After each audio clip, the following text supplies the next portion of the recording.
Hello, good evening, and welcome you back on this beautiful platform जिसका नाम है reasoning from basic to standard. आप लोग के लिए गुड न्यूज़ आ चुकी है। IBPS क्लर्क की नोटिफिकेशन आ चुकी है जो कि 1500 प्लस है। ठीक, अब आपको पहले तो यार ये नोटिफिकेशन देखते ही सब टेंशन में आ गए कि 1500 है तो कैसे होगा, क्या होगा। मैंने इससे पहले भी जब RRB की नोटिफिकेशन IBPS PO की नोटिफिकेशन आई थी तब भी मैंने आपको बताया था कि आपको एक नौकरी से मतलब है ना, आपको अपनी सीट से मतलब, आपने क्या करना है यार। और आपको क्या लगता है अगर आपकी लाखों की वैकेंसीज आ जाती हैं, 20,000 वैकेंसीज आ जाती हैं, तो क्या 20,000 लोगों में से क्या आप हो सकते हो? तो जब 20,000 में से हो सकते हो तो 1,000 में भी हो सकते हो। बस मुद्दा क्या है? मुद्दा है आपकी मेहनत का और आपकी प्रेजेंटेशन का। तो पहले हम देख लेते हैं कि IBPS क्लर्क की जो नोटिफिकेशन आई है वो क्या है। देखो, एक ऑर्गेनाइजेशन है IBPS.in, इनकी ऑफिशियल वेबसाइट है। क्लर्क की वैकेंसी आई है एंड 1500 प्लस वैकेंसी है, राइट। 15 आई गेस 1557 ऐसे कुछ वैकेंसी आई है। ऑनलाइन एग्ज़ाम होगा, ये सबको पता है। स्टार्टिंग डेट इसके रजिस्ट्रेशन की है 2 सितंबर, that is from today onwards इसके रजिस्ट्रेशन स्टार्ट हो चुके हैं जो कि 23 तारीख तक चलेंगे। ठीक है, इसका जो प्री का एग्ज़ाम होगा वो होगा 5, 12 और 13 दिसंबर में। ठीक है, अब देखो एजुकेशन एलिजिबिलिटीज़ में दिया हुआ है कि आपका ग्रेजुएशन होना चाहिए 23 सितंबर 2020 तक कंप्लीट होना चाहिए। ठीक है, मतलब आपको ग्रेजुएट होना चाहिए। एंड आपकी मिनिमम एज लिमिट दी हुई है 20 years and maximum is 28 years. मतलब अगर आप 1 सितंबर 2020 को 28 ईयर्स 1 डे के हो जाओगे तो आप इसके लिए एलिजिबल नहीं हो। आपको एग्जैक्ट 28 ईयर्स का होना है इस फॉर्म को फिल करने के लिए। IBPS क्लर्क का जो फ़ीस है वो फ़ीस स्ट्रक्चर ये सामने मैंने आपके सामने लगा दिया है। सबके लिए 850 है। SC ST PWBD EXSM के लिए 175 है इंक्लूसिव ऑफ GST। एंड ये 850 भी इंक्लूसिव ऑफ GST है, ये शायद आपको 862 या समथिंग का पड़ता है। ठीक है, ये आपका एप्लीकेशन फ़ीस मैंने बता दी है। डेट है 2 तारीख से लेके 23 तारीख तक की। ओके, अब देखो यहाँ पे क्या कैटेगरी है, किस कैटेगरी में रिज़र्व कर दी है सीट। अनरिज़र्व वालों के लिए मतलब कि जनरल कैटेगरी वालों के लिए 738 सीट्स वहाँ पे हैं। EWS कोटा से जो लोग फिल करते हैं उनके लिए 135, OBC 333, ST 122, SC 229। ये आपकी कैटेगरी दी हुई है IBPS के लिए। ठीक है, तो आपको कुछ नहीं करना है, अपनी जो भी आप अपनी प्रैक्टिस कर रहे हो इस प्रैक्टिस को कंटिन्यू रखो। IBPS क्लर्क का फॉर्म भरो एंड आई होप आप लोगों को ये जॉब मिल जाए। इसी अच्छी न्यूज़ के साथ हम अपना thought of the day start करते हैं एंड उसके बाद आज हम अपनी क्लास स्टार्ट करेंगे जिसको मैंने आधा छोड़ दिया था, सिलॉगिज़म। मैंने ऑल और सम पढ़ा दिया था बट वो ऑलमोस्ट 4 या 5 डेज़ बिफोर था, तो शायद आप भूल गए होगे। तो आज मैं फिर आपको सिलॉग्स पढ़ाऊँगी, all some no some not के कंसेप्ट क्लियर करूँगी एंड ये वीडियो लास्ट तक देखेगा तो आपके सिलॉग्स के सारे कंसेप्ट क्लियर हो जाएंगे विद वेन डायग्राम। ओके, उससे पहले हम कर लेते हैं आज का thought of the day. Thought of the day is focus on where you want to go not on what you fair.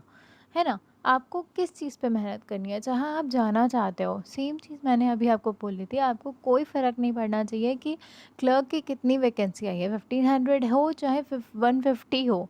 ठीक है, कितनी आई है उससे फ़र्क नहीं पड़ता, आप कितनी मेहनत कर रहे हो उसको पाने के लिए, उससे फ़र्क पड़ता है। ठीक है, तो just focus on where you want to go. जहाँ आप पहुँचना चाहते हो सिर्फ उस पर फोकस रखो। कितनी वैकेंसीज आ रही है, क्या आ रहा है, कौन क्या इशू क्रिएट कर रहा है, किसके लिए भिड़ रहे हैं नहीं भिड़ रहे हैं, वो सब छोड़ दो। सिर्फ अपनी पढ़ाई पे फोकस रखो और एकदम अपने गोल पे फोकस रहो। ठीक है, इसी अच्छे थॉट के साथ आज हम अपनी क्लास स्टार्ट करते हैं जिसका नाम है सिलॉगिज्म, हिंदी में जिसको हम बोलते हैं न्याय निगमन। जैसे कि मैंने आपको पहले बताया था, इसमें 2 तरह की चीज़ें होती हैं, एक पॉजिटिव स्टेटमेंट होता है, एक नेगेटिव स्टेटमेंट होता है। ठीक है, पॉजिटिव स्टेटमेंट में क्या क्या आता है, ऑल सम, ये होते हैं पॉजिटिव स्टेटमेंट। इन शॉर्ट हम इनको बोल सकते हैं ये हमारे देवता हैं। देवता के सामने जब भी राक्षस गण आ जाएंगे, देवता के सामने जब भी नेगेटिव पार्ट आ जाएगा वो कभी भी फॉलो नहीं करेगा।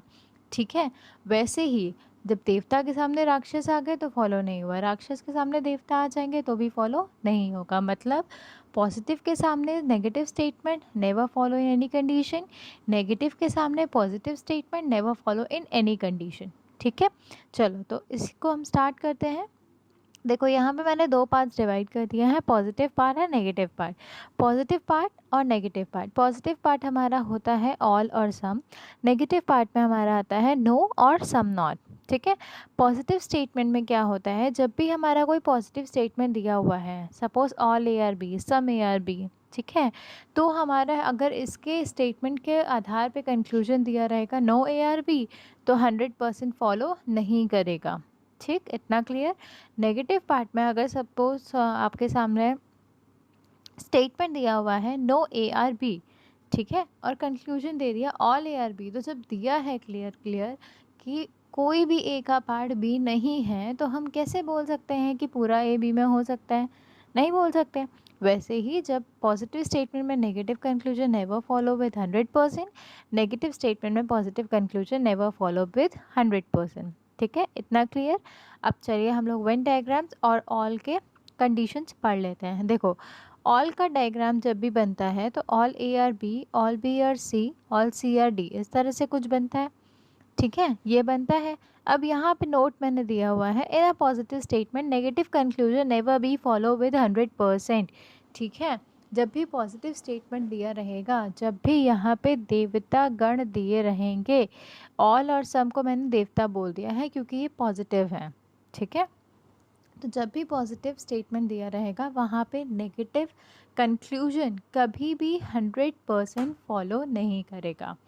ठीक, आप इस स्लाइड में देख सकते हो, आप चाहो तो इसका स्क्रीनशॉट भी लेके रख सकते हैं, जब आप क्वेश्चन सॉल्व करेंगे तो ये आपको हेल्प करेगा। देखो यहाँ पे मैंने ये स्टेटमेंट के अकॉर्डिंगली एक वेन डायग्राम बना दिया, all A are B, all B are C, all C are D. ठीक है, अब अगर आपसे ये बोला है कि all A are B, all A are B, तो ये तो हमको दिख रहा है कि ऑल ए आर बी है, तो ये क्या होगा? 100% सही होगा। ऑल बी आर सी 100% सही, ऑल सी आर डी 100% सही।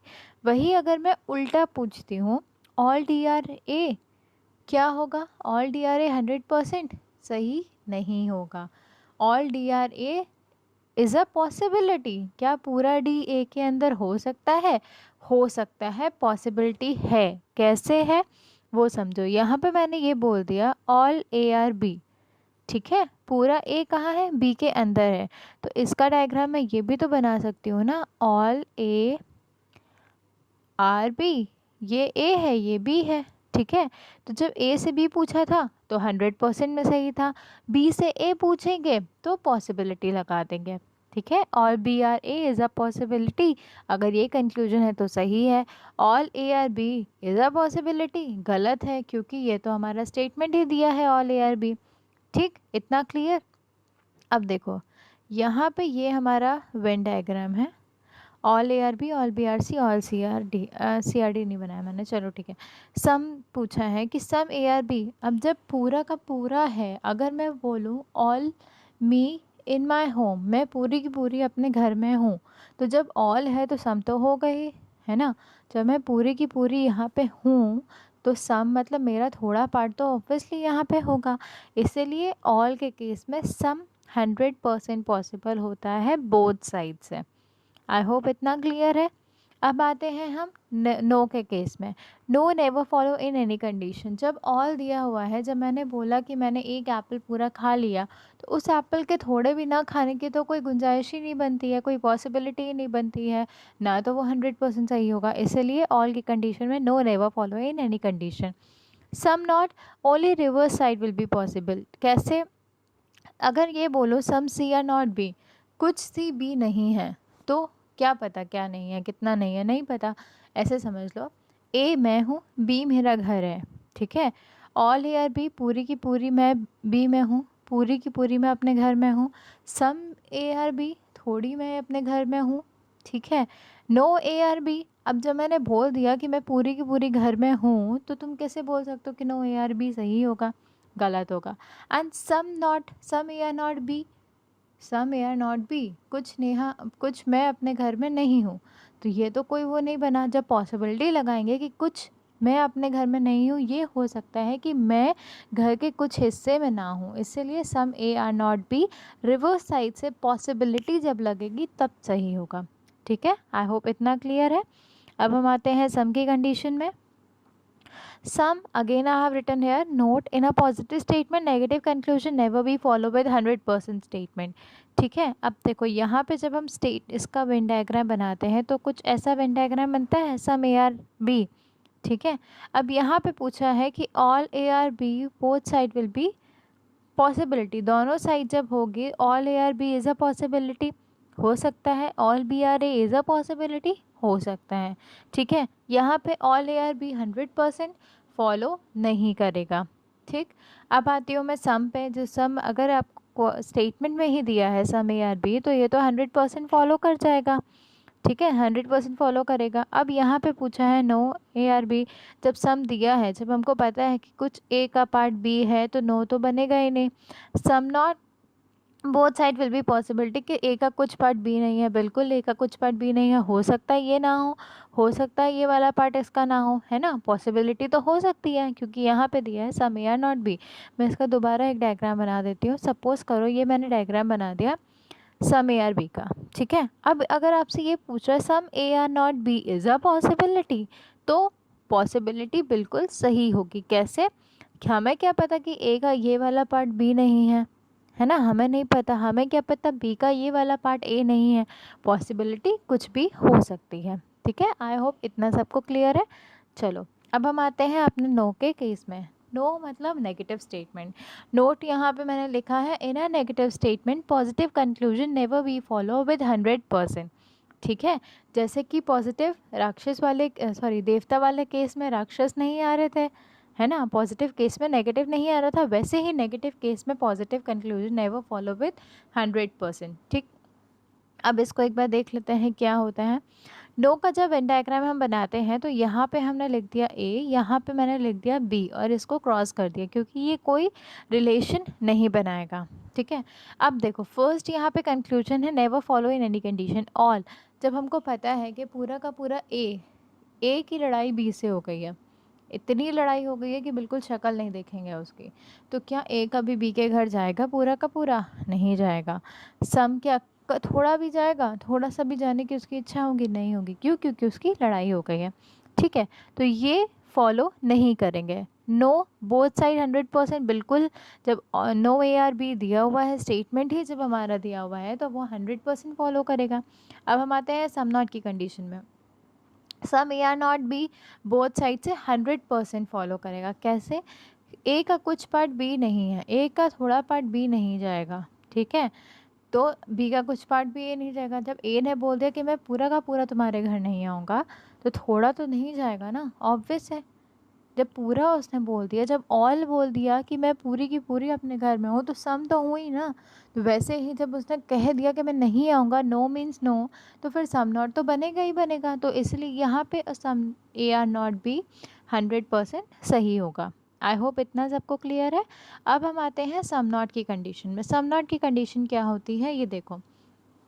सम नॉट के हमेशा दो डायग्राम्स बनते हैं। ठीक है, उसके बाद अब आप स्टेटमेंट देखो, यहाँ पे दिया हुआ है, नोट मैंने बना दिया है ना, negative statement positive conclusion never be follow with 100%। अब यहाँ पे अगर मैंने ये डायग्राम बना दिया सम ए आर नॉट बी, ए का ये वाला पार्ट बी नहीं है। ठीक है, अब यहाँ पे ऑल दिया हुआ है कि all A are B only reverse side will be possibility. क्यों? क्योंकि यहाँ तो इसने ये बोल दिया ना कि इसका ये वाला पार्ट बी के पास नहीं जाएगा, बी तो पूरा का पूरा इसके घर जा सकता है ना। ए के घर में सपोज हमारे पापा के घर, पापा हैं, हमारे पापा के घर में किसी से किसी की लड़ाई हो गई, है ना, तो पापा ने कह दिया कि हमारे घर का कोई भी बच्चा उनके घर में नहीं जाएगा, मगर उनके घर का कोई बच्चा हमारे घर में खेलने तो आ सकता है ना। वैसे ही यहाँ पे देखो सम ए आर नॉट बी ये दिया हुआ है, मगर अगर यहाँ पे क्वेश्चन बोल दे कि all B are A is a possibility, तो all B are A is a possibility सही होगी कि दूसरे के घर का बच्चा हमारे घर में खेलने आ सकता है। ठीक, सम के केस में, सम ए आर बी के केस में both side will be possibility. Some A are B is a possibility, some B are A is a possibility, है ना। अब इसने ये कह दिया, पापा ने कह दिया कि हमारे घर से कोई भी खेलने नहीं जाएगा, तो हो सकता है कि जब हमारे बुआ के, चाचा के, मौसी के बच्चे घर में आए तो हो सकता है वो इनके घर में खेलने चले जाएं, है ना, पॉसिबिलिटी बन सकती है। वही यहाँ पे बोला गया है कि some A are B is a possibility. मैं दोबारा एक बार ये एक्सप्लेन कर देती हूँ। ये आपका डायग्राम बना था सम ए आर नॉट बी का, ठीक है। ऑल के केस में क्या था, पूरा का पूरा बी ए के पास जा सकता है मगर ए बी के पास नहीं जाएगा, है ना। सम के केस में क्या था, दोनों साइड में पॉसिबिलिटी लगेगी तभी ये सही होगा। नो के केस में क्या है, both side will be possibility, है ना। No A are B possible है, no B are A possible है। हो सकता है ए के बी से इतनी लड़ाई हो गई हो कि वो एक दूसरे के घर आना जाना ना चाहते हो, ठीक है। Some not, it is always follow only statement but another side will be possibility. हमेशा फॉलो करेगा 100% स्टेटमेंट के साथ। सम या नॉट भी स्टेटमेंट है, तो अगर कंक्लूजन में भी दे देगा सम या नॉट भी, तो ये सही होगा। अगर अनदर साइड से देता है, मतलब बी के साइड से देता है, that some B are not A, तो वो पॉसिबिलिटी के साथ लगेगा 100%, 100% लगेगा तो वो फॉल्स हो जाएगा। बट अगर वो पॉसिबिलिटी के साथ होगा तो वो ट्रू रहेगा। आई होप आप लोग को इतना सब कुछ क्लियर है। Thank you all for watching this video. Please like, share and subscribe. PDF आप लोग को डिस्क्रिप्शन बॉक्स में मिल जाएगी and join my Telegram group for more PDFs। तब तक के लिए continue your practice, stay home, stay safe.